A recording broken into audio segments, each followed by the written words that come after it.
Hello, this was my recent trip to Bassano del Grappa. This is one of the takeoffs. I did the forward launch.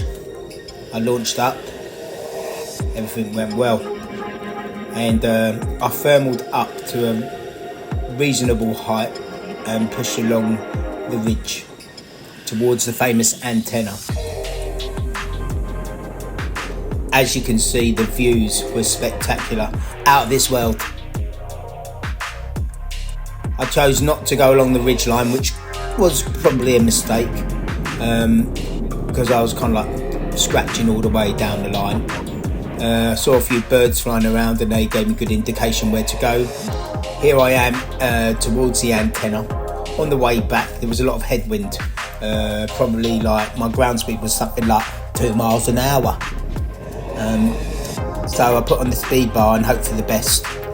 There's some spine ridges, that give off a lot of rotor, so you have to make sure you're not too low, and get over them. I had a wonderful time out there. It was great. The terrain is flatlands out front and these lovely kind of like pre-Pyrenees mountains that were really, really great. I think that's what they are.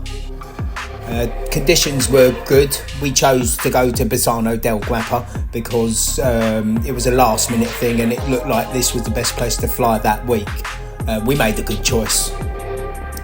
Here I am turning in circles.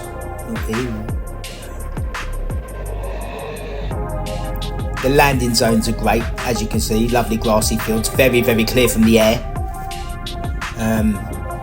If you don't land in an official landing zone, there are many, many spots to choose from, and it can get busy sometimes, and you might sometimes have to turn left, and the conditions were different every day, which was great for me. A great learning curve as a paragliding pilot.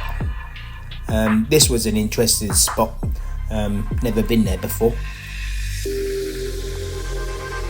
That bloke down there was smoking a vape and it showed me the wind direction was blowing in a good way. This was another interesting spot to land. I kept calm and it came down very, very nicely. I luckily got picked up and taken back to landing zone by a very, very nice Italian guy called Marco. Stop recording.